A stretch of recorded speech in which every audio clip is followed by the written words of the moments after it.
समस्त जिज्ञासुओं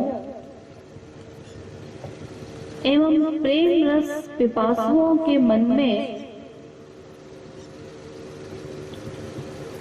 यह प्रश्न सदैव रहता है कि भगवान कैसे मिलेंगे, कब मिलेंगे। और बस यही एक प्रश्न भी है,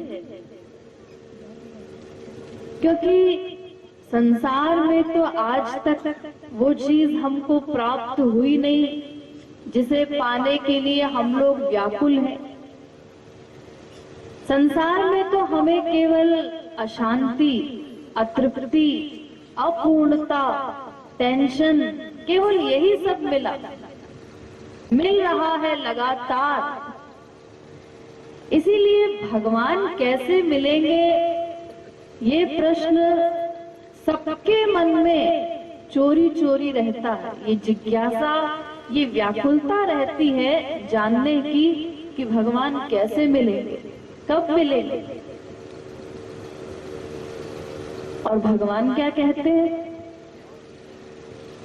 भगवान कहते हैं कि अरे मेरे मिलने में क्या देर है, मुझे मिलना क्या है।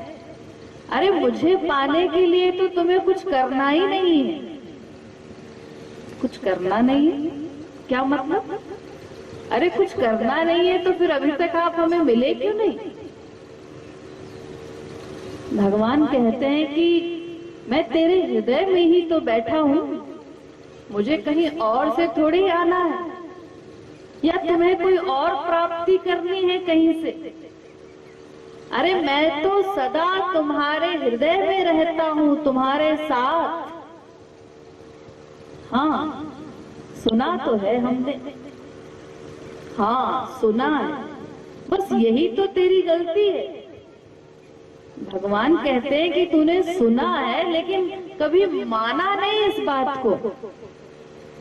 मैं तेरे साथ हूँ, तेरे हृदय में रहता हूँ, इस बात को हमने कभी नहीं माना। सुना है, पढ़ा है, संसार में हर व्यक्ति ये बात जानता है, कह भी देता है जी भगवान तो घट घट व्यापी हैं, वो तो सभी जगह हैं। ये बात हम सब लोग बोलते हैं, दिन रात सुनते हैं, पढ़ते हैं, लेकिन माना एक बार भी नहीं। क्योंकि अगर ये बात मान लेते, रियलाइज कर लेते कि भगवान सदा हमारे साथ हैं, हमारे हृदय में बैठे हैं, तो फिर भगवत प्राप्ति में कोई देर नहीं थी। उसके लिए कुछ और करना नहीं था। भगवान तो सदा प्राप्त ही है, लेकिन हमको इसका कोई रियलाइजेशन नहीं। अगर हम रियलाइज कर लेते तो आनंद में पागल हो जाते, विभोर हो जाते, कोई टेंशन न रहता। जैसे देखिए, एक गरीब व्यक्ति को 1000 का नोट मिल गया। जैसे ही वो नोट उसके हाथ में आया तो देखकर विभोर हो जाता है कि कितने दिन का काम चल जाएगा, आज 1000 का नोट मिल गया मुझे। लेकिन भगवान हमारे हृदय में है, श्याम सुंदर हमारे हृदय में बैठे हैं, इस बात की हमको कोई फीलिंग नहीं, कोई खुशी नहीं, कोई रियलाइजेशन नहीं। आनंद सिंधु वो हमारे हृदय में बैठा है और फिर भी हम अशांत हैं, दुखी हैं। उस आनंद की कोई अनुभूति हमको नहीं होती, क्योंकि हम इस बात को मानते नहीं कि वो हमारे साथ है। अगर एक बार भी मान लेते ठीक ठीक, दृढ़ विश्वास पूर्वक, तो फिर भगवत प्राप्ति के लिए हमें और कुछ नहीं करना। लेकिन हम तो अपने आप को अकेला मानते हैं। मैं जो सोच रहा हूं वो कोई नहीं जानता, और इसीलिए दिन रात इसी प्राइवेसी के कारण ही हम इतने पाप करते हैं दिन रात। अगर हम अपने आप को प्राइवेट न माने कि मैं अकेला हूं और भगवान का डर हो, तो कोई गलत काम हमसे होगा ही नहीं। लेकिन हम अपने आप को अकेला मानते हैं कि मैं जो तिकड़म कर रहा हूं ये बस मैं ही जानता हूं, मैं जो उसके खिलाफ सोच रहा हूं ये बात केवल मैं ही जानता हूं, सामने वाला नहीं जानता। तो अपने आप को अकेला मानने के कारण और ये भूल जाने के कारण कि भगवान हमारे साथ हैं, वो हमारे प्रत्येक क्षण के प्रत्येक कर्म को नोट करते हैं, इस बात को हम नहीं मानते, इसीलिए दिन रात अपराध करते हैं। वरना जब हम संसार वालों से इतना डरते हैं कि उन्हीं के डर से हम अपराध करने से बच जाते हैं।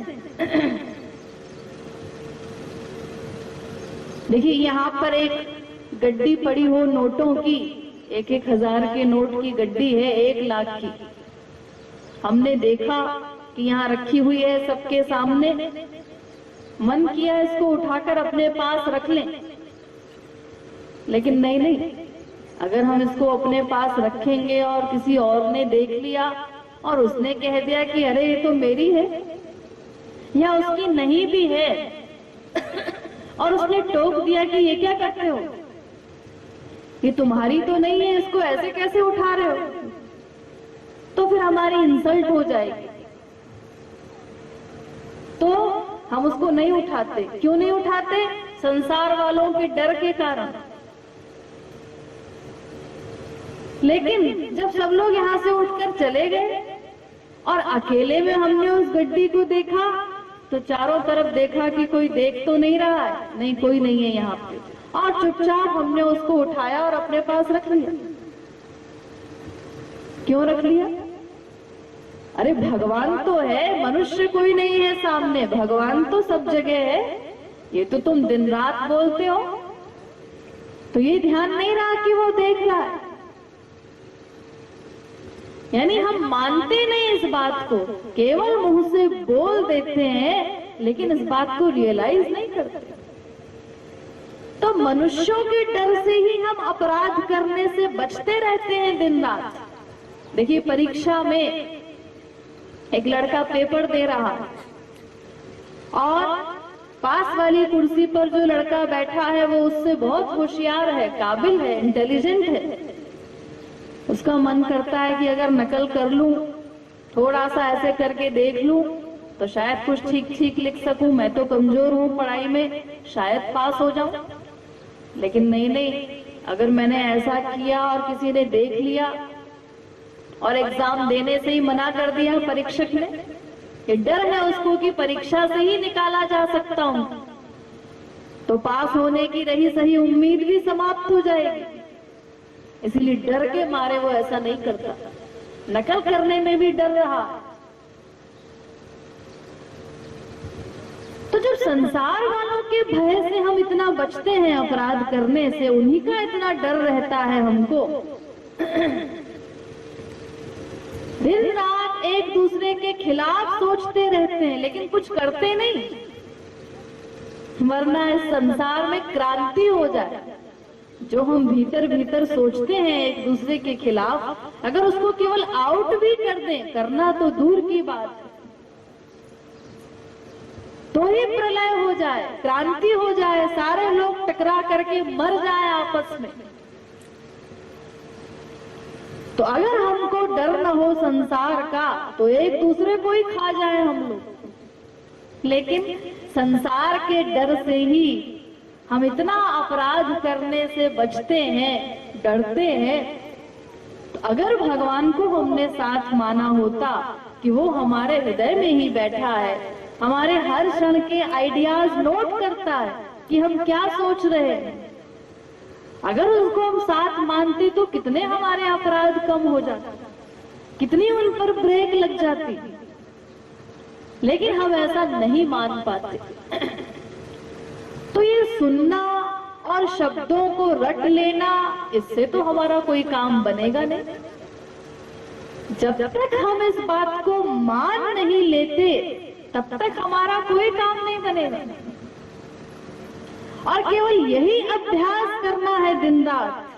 बस एक सिद्धांत यही हमेशा याद रखना है कि वो हमारा सनातन संबंधी, वो सदा हमारे साथ है, हमारे हृदय में रहता है और प्रतिक्षण जो कुछ भी हम सोचते हैं करते हैं हमारे आइडियाज नोट करता है। मन का वर्क, मन जो भी सोचता है उसको वो नोट कर रहा है।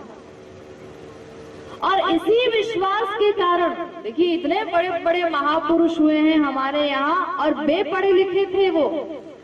अधिकांश महापुरुष हमारी हिस्ट्री में ऐसे ही हुए हैं जो पढ़े लिखे नहीं थे, घोर अंगूठा छाप, बेपढ़े लिखे, लेकिन उसके बाद भी केवल इस बात पर विश्वास कर लिया और दृढ़ विश्वास के कारण उनको भगवत प्राप्ति हो गई। धन्ना जाट वगैरह ये तमाम आख्यान आपने सुने होंगे कि किस प्रकार उन्होंने भगवान को प्राप्त किया केवल विश्वास के आधार पर। और वो विश्वास ही हम लोगों को नहीं हो पाता। तो उस विश्वास की कमी के कारण ही हम आज तक आगे नहीं बढ़ पाए, कोई ईश्वरीय लाभ नहीं ले पाए। तो अब केवल इसी सिद्धांत को सबसे पहले समझना है और सदा याद रखना है कि वो ईश्वर सदा हमारे साथ है। और जबरदस्ती आपसे मानने के लिए कहा जा रहा है ऐसा नहीं, ये फैक्ट है। वेद कहता है अस्ति देवोपलब्धस्य तत्वभाव प्रसीदति। वो हमारे साथ है, केवल ऐसा मान लेने से, दृढ़ विश्वास करने से ही वो मिल जाते हैं। इसके अतिरिक्त न और कोई कर्म है, न ज्ञान है, न योग है, कुछ और करनी नहीं है साधना। केवल सदा सर्वत्र हम उसको अपने साथ रियलाइज करें, यही साधना है। जैसे हम सदा सर्वत्र अपने आप को रियलाइज करते हैं, मैं हूं, मैं हूं। वही जो मैं अभी 2-3 घंटे पहले जयपुर में था, वही यहाँ बैठकर प्रवचन सुन रहा हूं। वही जो मैं रात को सोया था, वही जो मैं फिर मॉर्निंग वॉक के लिए गया था, वही मैं हूं। ये मैं की फीलिंग हमको सदा होती है और सर्वदा रहती है। 1/100 सेकंड के लिए भी कभी हम अपने आप को भूल नहीं पाते कि मैं कौन हूं। ये रियलाइजेशन हमको सदा रहता है। तो बस इस मैं की फीलिंग के साथ मेरे वो सनातन संबंधी भी मेरे साथ हैं, ये हमको रियलाइज करना है। वेद कहता है द्वा सुपर्णा सयुजा सखाया समानम वृक्षम परिखस्व जाते तयोरन्य पिप्पलम स्वादवत्य नष्टन्यो अभिचाकशीति।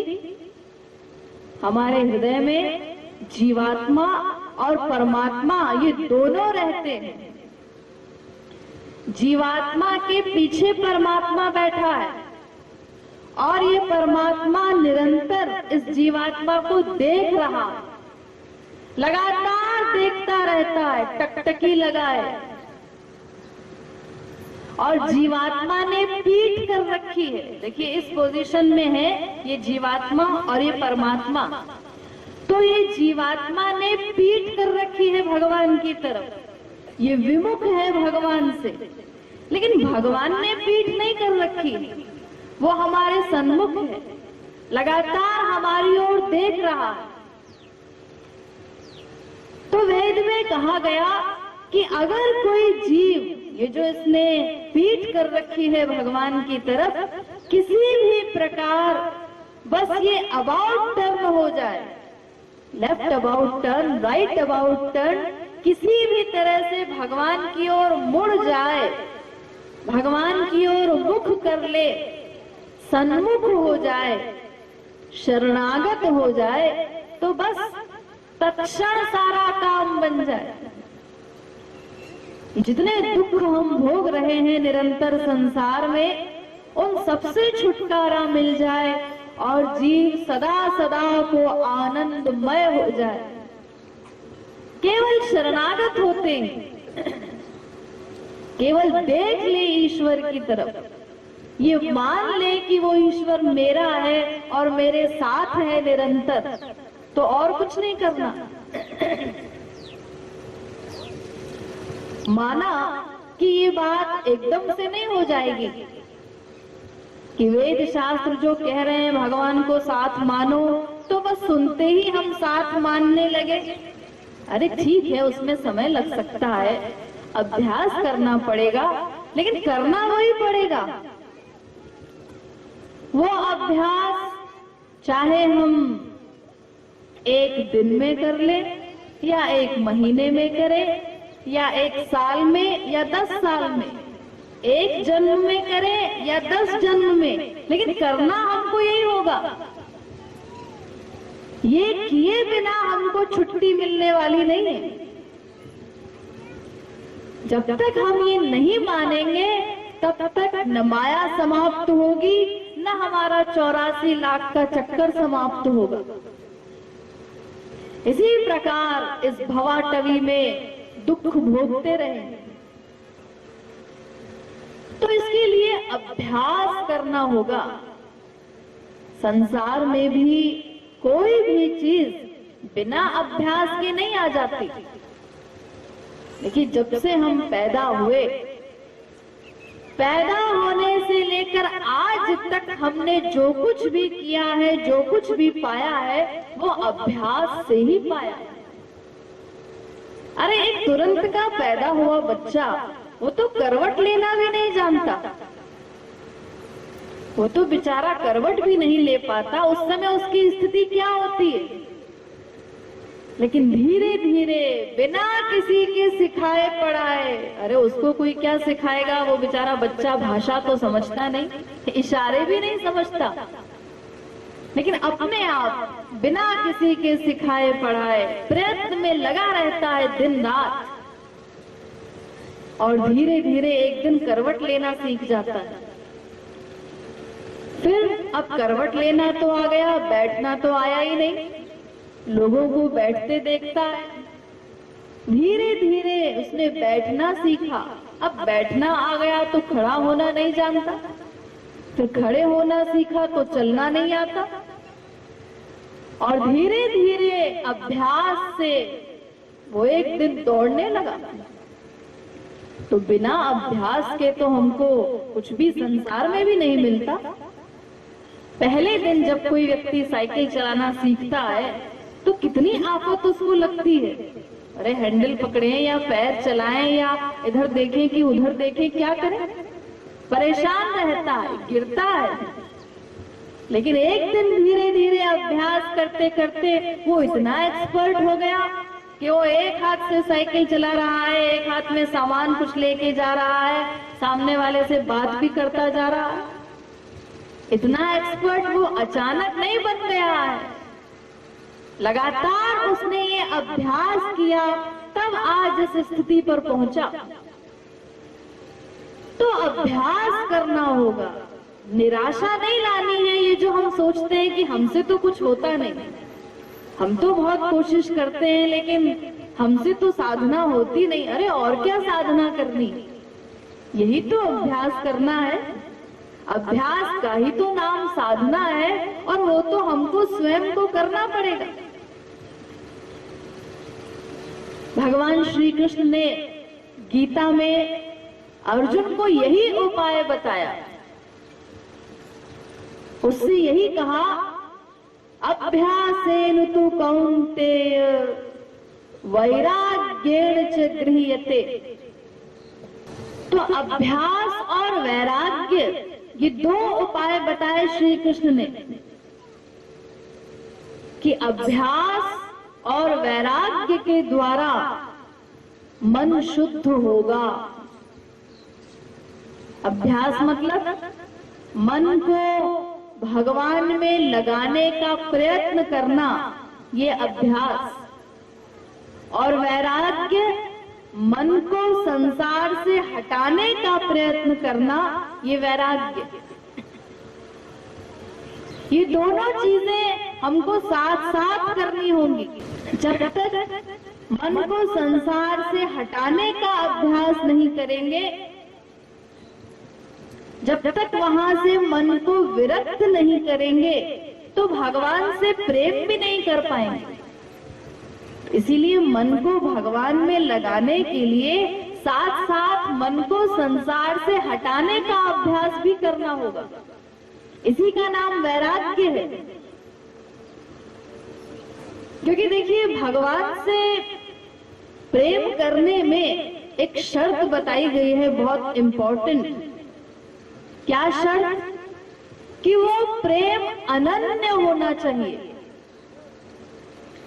भगवान से अनन्य प्रेम करना है। अनन्य प्रेम मतलब क्या? ये अनन्य शब्द के विषय में, अनन्यता के सिद्धांत के विषय में भी संक्षेप में समझ लीजिए। अनन्य यानी न अन्य। जैसे आप संसार में बोलते हैं अनुचित। अनुचित क्या? न उचित, ये होता है अनुचित, यानी जो उचित न हो वो अनुचित। ऐसे ही न एक अनेक, जो एक न हो वो अनेक। तो ऐसे ही न अन्य बराबर अनन्य, यानी अन्य कोई न हो, दूसरा कोई न हो। भगवान से प्रेम करने में ये सिद्धांत है, ये शर्त है कि भगवान के प्रति हमारा प्रेम अनन्य होना चाहिए। केवल भगवान में ही हमारे मन का अटैचमेंट हो, लगाव हो, इसका नाम अनन्यता। अन्य में हमारे मन का अटैचमेंट न हो तो प्रश्न उत्पन्न होता है कि ये अन्य क्या है। ये जो शर्त है कि अनन्य प्रेम हो, हमारे हृदय में किसी अन्य के प्रति अटैचमेंट न हो, तो ये अन्य का क्या मतलब? हाँ, देखिए, तीन ही तो तत्व हैं सनातन। एक भगवान, एक जीव और एक माया। ये तीन तत्व हैं। तो जीव तो वो है जिसे अटैचमेंट करना है, प्रेम करना है, अटैचमेंट करने वाला ये जीव। तो इस जीव को छोड़ करके दो तत्व बचे, एक भगवान और एक माया। तो भगवान से प्रेम करने के लिए कहा जा रहा है और किसी अन्य में अटैचमेंट न हो, तो भगवान के अतिरिक्त जो दूसरा तत्व बचा माया, उसमें कहीं हमारे मन का अटैचमेंट न हो। माया का सामान क्या क्या है? ये माया का जो इतना बड़ा संसार है, तो इसमें जितने भी माया के अंडर में रहने वाले जीव हैं, मायाबद्ध मनुष्य या फिर पशु पक्षी कोई भी हो, ये चेतन या फिर जड़ वस्तुएं, संसार के सामान में भी तो अटैचमेंट होता है। किसी का मनुष्य में नहीं है तो रसगुल्ले में अटैचमेंट है। तो किसी मनुष्य में, पशु पक्षी में भी अटैचमेंट न हो जो मायाबद्ध है, और साथ ही किसी माया के सामान में, जड़ वस्तु में भी अटैचमेंट न हो। अगर कहीं भी माया की वस्तु में, माया के व्यक्ति में, माइक एरिया में हमारे मन का अटैचमेंट 0.1% भी है, तो फिर हमारा भगवान के प्रति प्रेम अनन्य नहीं कहलाएगा। जैसे हम कहते हैं सत्यवादी हरिश्चंद्र, तो हरिश्चंद्र के समान सत्यवादी कौन है? जो एक बार भी कभी झूठ न बोले। पूरी लाइफ में जिसने कभी एक बार भी झूठ न बोला हो, उसको हम सत्यवादी कहेंगे। एक बार भी किसी ने झूठ बोला है तो फिर वो सत्यवादी नहीं कहला सकता। तो ऐसे ही हमारे मन का अटैचमेंट अगर थोड़ा सा भी है संसार में, तो हमारा वो भगवान के प्रति प्रेम अनन्य प्रेम नहीं कहलाएगा। तो ये बहुत इंपॉर्टेंट शर्त है भगवान से प्रेम करने में, जो समस्त शास्त्रों में बताई गई है। ये अनन्य वर्ड सब जगह पर आया है। अनन्य शब्द वेद कहता है, तमेव विदित्वाति मृत्युमेति नान्यः पंथा विद्यते यनाय। तमेव, देखिए एव शब्द लगाया गया। एव यानी ही, भगवान से ही प्रेम करना है। जहां भी लग गया तो अनन्यता समाप्त हो गई। भगवान से ही प्रेम करना है, और इस बात को एक एक ग्रंथ में हजारों बार दोहराया गया। रसत्वं ह्येवायं लब्ध्वा नंदी भवति। फिर आया ये एव शब्द, और एक साधारण सा श्लोक पुराण का, वो तो हम सब लोग मंदिरों में बोला ही करते हैं। त्वमेव माता च पिता त्वमेव, त्वमेव बंधुश्च सखा त्वमेव, त्वमेव विद्या द्रविणं त्वमेव, त्वमेव सर्वं मम देव देव। कितनी बार एव शब्द लगाया गया। तुम ही मेरी माँ हो, तुम ही मेरे पिता हो, तुम ही मेरे सर्वस्व हो। लेकिन हम लोग क्या करते हैं, ये श्लोक बोल तो देंगे मंदिर में, लेकिन मन में हमारे क्या है, अरे ठीक है भगवान भी हमारी माँ है, लेकिन एक माँ तो घर में भी रहती है। अरे जिसने जन्म दिया, क्या वो हमारी माँ नहीं है? वो भी माँ है, लेकिन वो शरीर की माँ है, हमारी आत्मा की माँ नहीं है। लेकिन हम उसे भी अपनी माँ समझते हैं, आत्मा की माँ। इसीलिए हमारा अटैचमेंट थोड़ा बहुत भगवान में भी है, लेकिन संसार में भी है।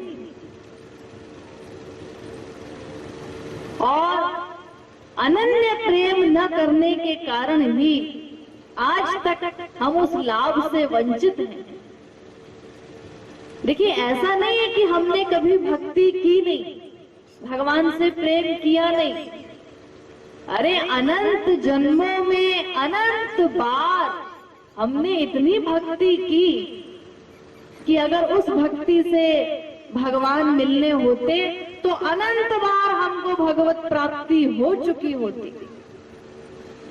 ऐसा नहीं है कि हम कोई प्रयत्न नहीं करते। अरे अनंत जन्मों में अनंत बार मानव देह मिला,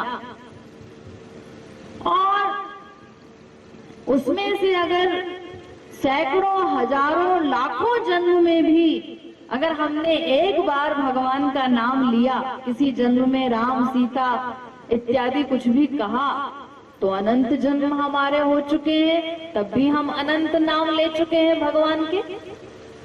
आंसू भी बहाए हमने भगवान के लिए, रूप ध्यान भी किया, तमाम प्रयत्न किए, लेकिन चूंकि हम कभी अनन्य नहीं बने भगवान के प्रति,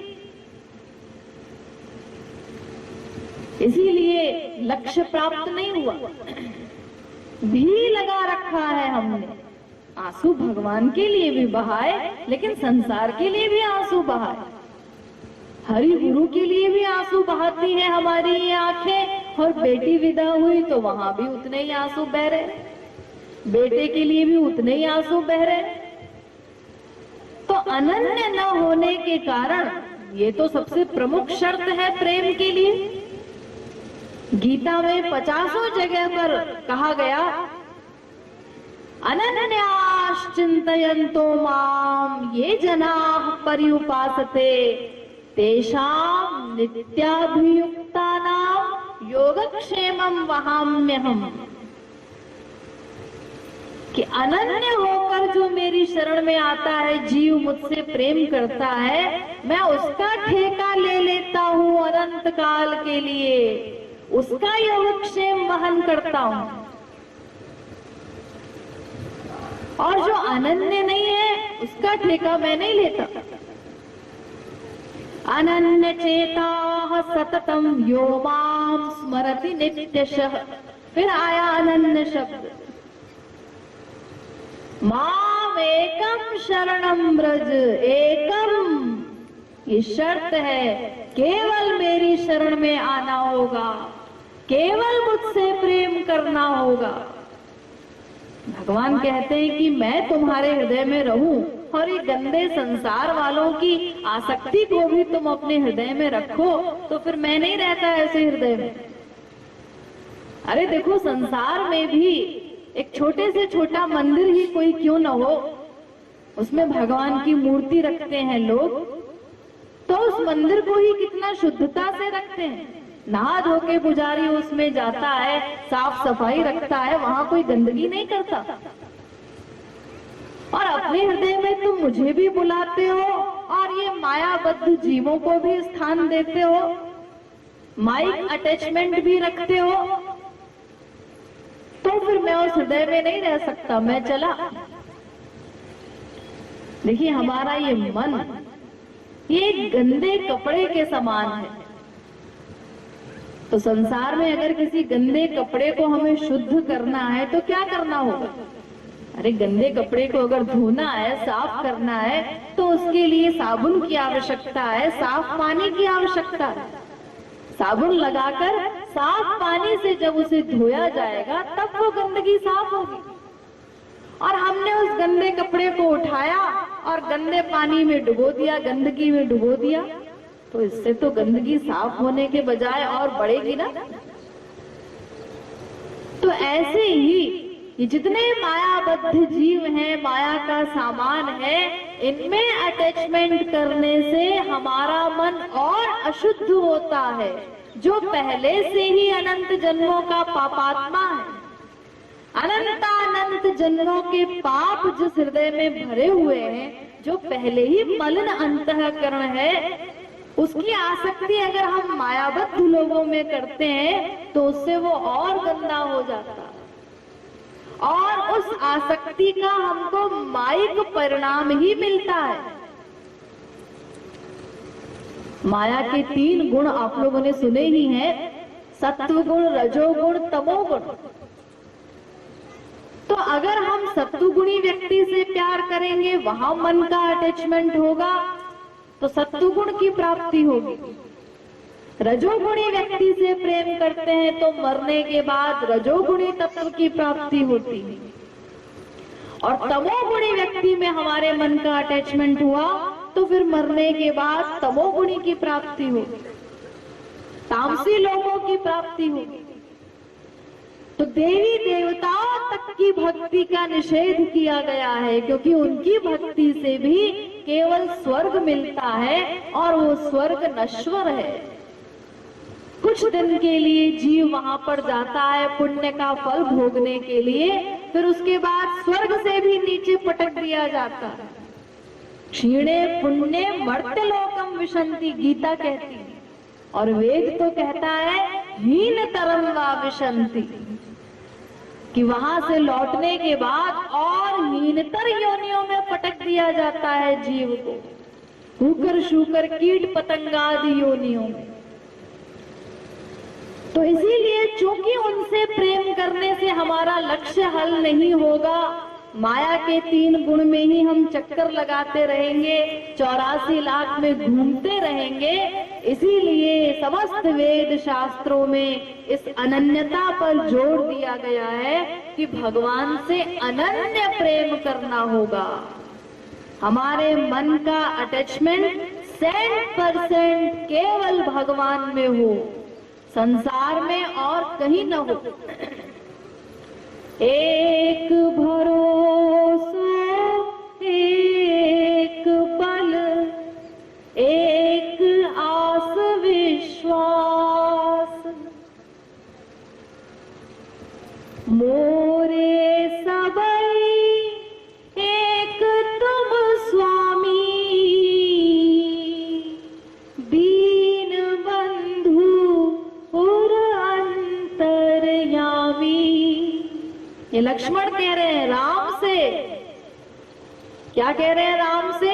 कि मेरे माँ बाप भाई जो कुछ भी हो सब कुछ तुम ही हो। भ्राता भर्ता च बंधुश्च पिता च मे राघव, वाल्मीकि रामायण। और उन राम से कह रहे हैं जो मर्यादा पुरुषोत्तम है, जिन्होंने मातृभक्ति पितृभक्ति इत्यादि के आदर्श रखे, उन आदर्शों की स्थापना करने के लिए जिन्होंने अवतार लिया मर्यादा पुरुषोत्तम बनकर, उन राम से उन्हीं के मुख पर कहते हैं सामने सामने कि अपने ये आदर्श अपने पास रखो। मैं नहीं करता माता की भक्ति, मैं नहीं करता किसी पिता की भक्ति, मेरे तो सब कुछ तुम ही हो। अच्छा, तो दशरथ तुम्हारे पिता नहीं है? अरे हाँ है, वो शरीर के पिता है।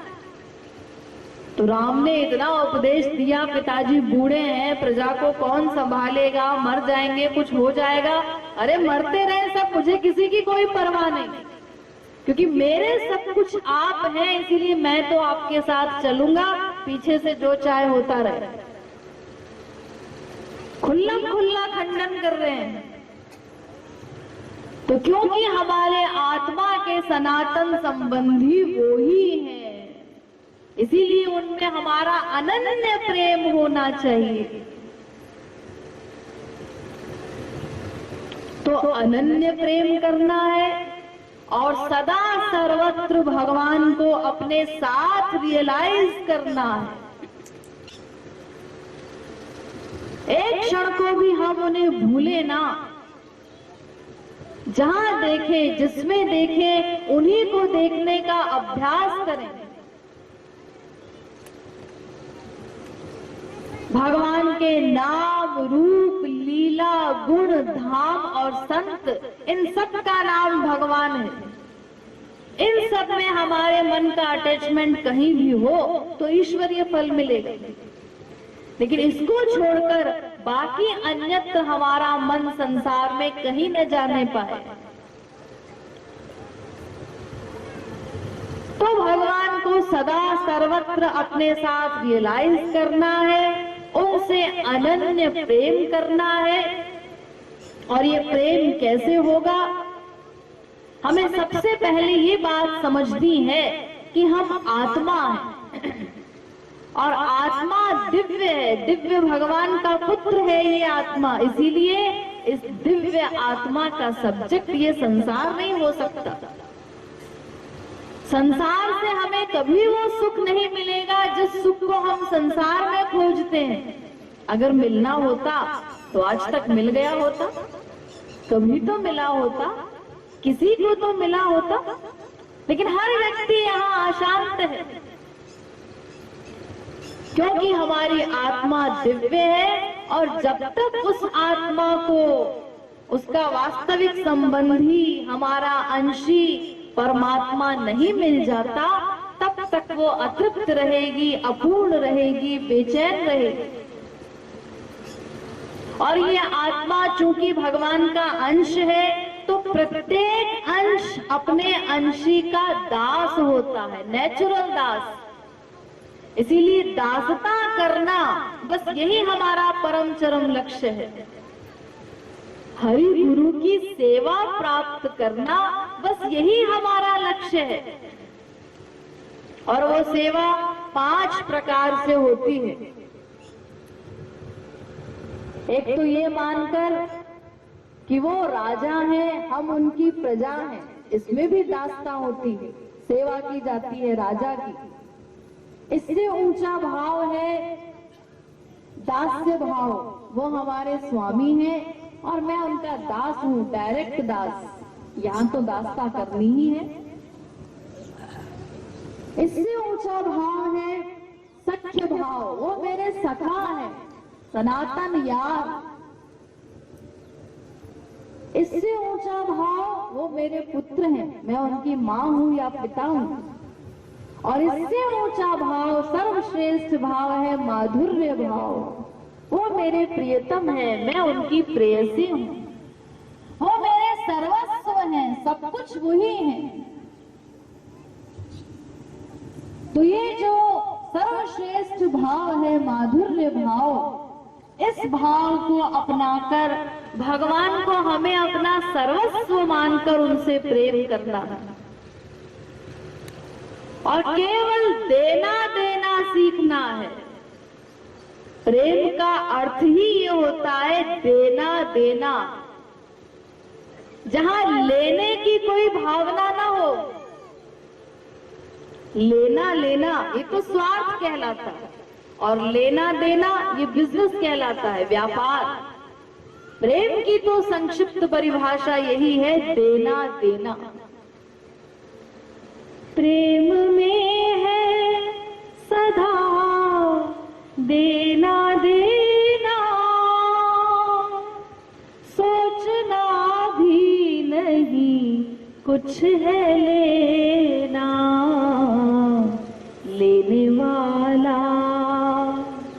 लेने वाला बड़ा भोला भाला, ब्रज के रसिकों में शामिल नहीं है। जिसके अंदर लेने लेने की भावना है, अपने प्रियतम से, अपने स्वामी से भी अगर हम कुछ मांगते हैं तो फिर वो सर्वोच्च ब्रजरस हमें कभी नहीं मिल सकता। तो देना देना सीखना होगा, इसी का नाम प्रेम है। देना देना प्रेम रूप, लेना लेना कामा,